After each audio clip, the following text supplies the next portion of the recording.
Так, смотрим, что там у нас звякает, потому что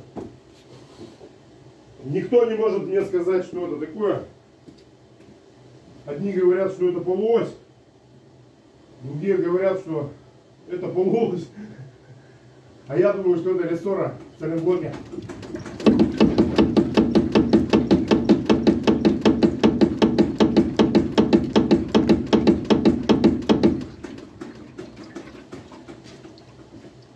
Ну, давайте посмотрим, что это такое. Давайте посмотрим, что это такое.